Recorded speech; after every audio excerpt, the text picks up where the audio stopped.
Anda masih bersama kami di Kompas Siang, Saudara. Ketua Dewan Penasihat Partai Golkar Luhut Binsar Panjaitan membuat video pendek yang membela Ketua Umum Partai Golkar Erlangga Hartarto usai muncul wacana musyawarah nasional luar biasa atau Munaslup Partai Golkar. Luhut mengaku kaget atas bergulirnya wacana Munaslup Partai Golkar, padahal musyawarah nasional akan digelar Desember 2024 nanti. Luhut meminta kader Partai Golkar supaya tidak mau diintimidasi dan dipengaruhi oleh pihak-pihak yang menginginkan Munaslup.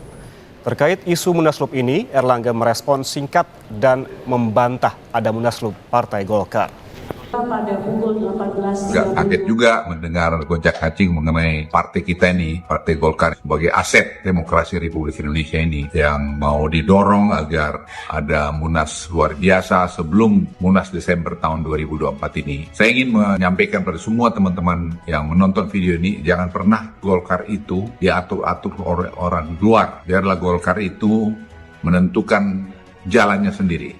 Golkar itu akan ada Munas sesuai aturan Munas yang lalu di bulan Desember tahun ini. Ya, kita semua harus kompak di Golkar ini, jangan pernah kita mau diintimidasi atau dipengaruhi oleh siapapun dari luar untuk tujuan-tujuan pribadi atau tujuan-tujuan lain yang membuat Golkar itu jadi tidak solid. Sementara itu, Sekjen PDI Perjuangan Hasto Kristianto mengaku terkejut dengan berita pengunduran diri Erlangga Hartarto sebagai Ketua Umum di Partai Golkar. Menurut Hasto, Erlangga adalah sosok komunikator yang baik dalam membangun kerjasama politik antar partai. Diakui Hasto, PDI Perjuangan banyak bekerja sama dengan Partai Golkar, terutama dalam gelaran Pilkada 2024. Hasto juga bilang gejolak yang dialami Partai Golkar bisa memengaruhi konfigurasi peta politik Pilkada, utamanya di tingkat provinsi.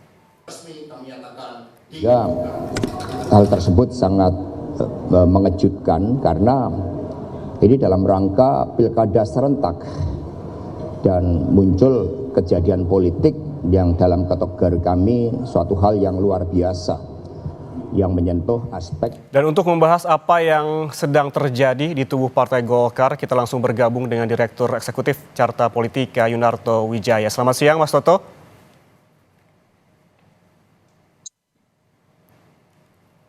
Selamat siang.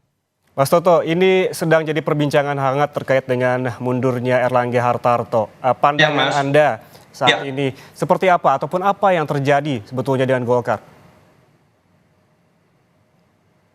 Ya, memang ini mengejutkan ya, karena kalau kita lihat dalam beberapa waktu terakhir sebetulnya dukungan kepada Erlangga masih sangat kuat dari ormas pendiri Golkar, dari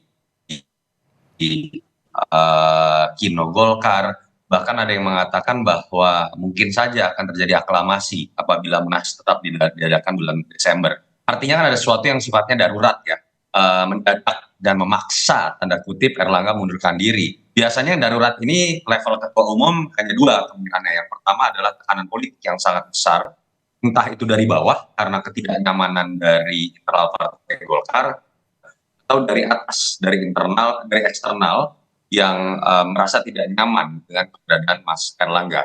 Yang kedua biasanya terkait dengan kasus hukum. Kasus hukum ini juga cabangnya ada dua. Bisa memang karena penegakan hukum yang wajar sifatnya. Kalau memang itu yang terjadi, kita harus dukung mundurnya Erlangga Hartarto sebagai kebesaran sikap seorang ketua umum. Tapi bisa juga kalau terjadinya ternyata karena adalah politisasi hukum, nah ini yang berbahaya. Artinya kalau betul itu yang terjadi, ini berpotensi menjadi budaya politik baru dalam sistem kepartaian kita ketika pengambilan keputusan strategis termasuk pergantian pimpinan partai akan dipengaruhi oleh adanya permainan instrumen hukum yang sifatnya politik. Moga-moga itu tidak, tapi dugaan-dugaannya kira-kira seperti itu. Ya, kalau menurut Anda kemungkinan ada tekanan politik baik dari atas maupun internal, kemudian ini apakah juga Anda menciumnya ada hubungannya dengan pilkada? Mas Toto? Bahwa salah satunya terkait dengan pilkada, iya. Tetapi apakah ini hanya dikarenakan pilkada, saya meyakini tidak. Kenapa? Isu mengenai Munaslup ini kan sudah muncul dari tahun lalu kemudian beberapa bulan lalu. Jadi menurut saya ini tidak terkait hanya dalam konteks pilkada ya. Walaupun kita tahu ada perbedaan yang cukup mendasar di beberapa pilgub, terutama antara dua partai terbesar KIM, antara Gerindra dengan Golkar, ada di Jabar, DKI, dan Banten. Tapi saya meyakini itu bukan variabel utama, lebih kepada ketidaknyamanan pihak tertentu terhadap keberadaan Erlangga atau pilihan lain adalah kasus hukum. Dan itu yang menurut saya kan juga di-highlight oleh Erlangga sendiri ketika di alasan keduanya menyertakan alasan demi proses transisi pemerintahan Prabowo Gibran. Kalau kita bicara pemerintahan Prabowo Gibran artinya kan ada dua sosok ya yang dianggap memiliki pengaruh sangat besar. Yang pertama adalah Jokowi, presiden yang masih eksis. Yang kedua adalah Pak Prabowo sebagai presiden. Namun salah satunya terkait dengan pilkada, walaupun memang seperti yang diungkapkan oleh Erlangga ataupun Anda juga menyebutkan tadi, kemungkinan juga ada tekanan dan juga ketidaknyamanan. Namun kita kembali terkait dengan pilkada, apakah dengan mundurnya Erlangga Hartarto ini mengubah peta koalisi Indonesia Maju dan juga pilkada Jakarta dan juga Jawa Barat, Mas Soto? Belum bicara mengenai peta konstelasinya, akan ada yang berubah dan ada problem yang harus diselesaikan oleh Partai Golkar. Aturannya itu adalah ketika KPU hanya akan menerima rekomendasi dari partai yang ditandatangani oleh ketua definitif dan sekjen.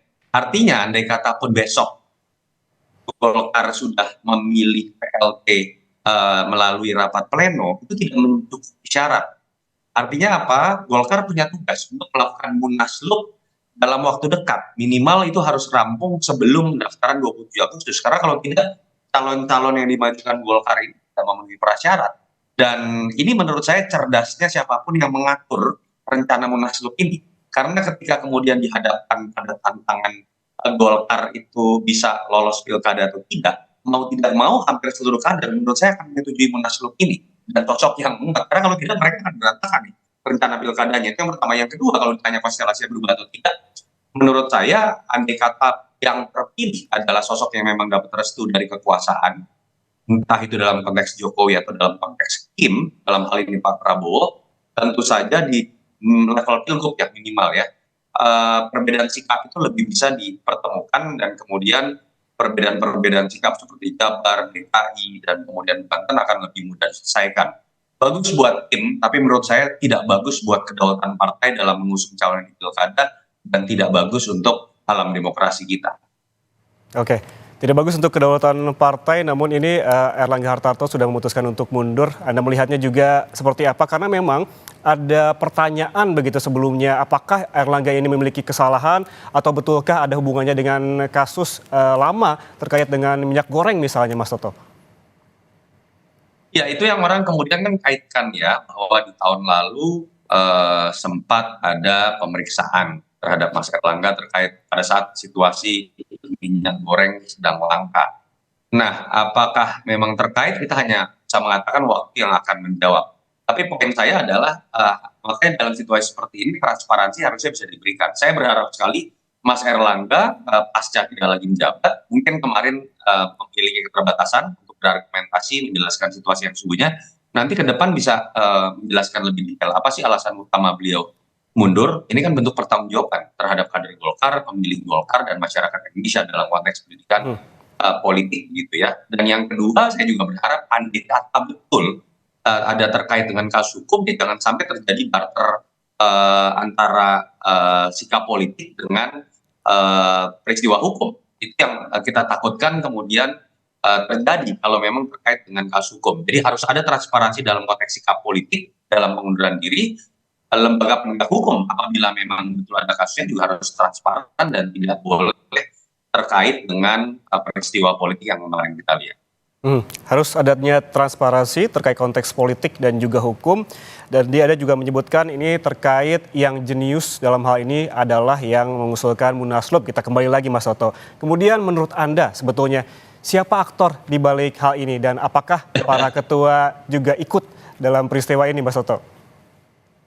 Iya, kita nggak bisa menilai sekarang, Mas. Kita baru bisa akan menerka atau menebak ketika nanti PLT-nya terpilih, dan kita akan lebih bisa menerka lebih tajam ketika nanti ada nama yang menguat di munaslup dan terpilih. Kita akan bisa melihat nama tersebut dekat dengan siapa? Apakah dekat dengan Pak Jokowi, ataukah dekat dengan Pak Prabowo, ataukah misalnya memang betul-betul sosok yang mengakar dari bawah gitu ya. Kan nama-nama yang beredar misalnya ada Andika Agus Gumiwang, orang cenderung mempersepsikan itu dekat dengan Pak Prabowo. Bahlil cenderung dekat dengan Pak Jokowi. Kalau nama-nama lain yang muncul mungkin cenderung akan lebih memiliki akar ya di bawah gitu. Itu yang menurut saya nanti bisa kita jadikan landasan untuk menilai. Saya tidak mau mengatakan aktor dari Munaslup ini, tapi minimal kita bisa mengatakan siapa yang bisa mengambil keuntungan dari peristiwa Munaslup. Yang bisa kita lakukan saat ini hanyalah menerka-nerka ya Mas Toto siapa aktor di balik dengan mundurnya Erlangga Hartarto. Terima kasih Yunarto Wijaya telah bergabung bersama kami di Kompas Siang pada hari ini. Selamat bertugas kembali Mas Toto, terima kasih.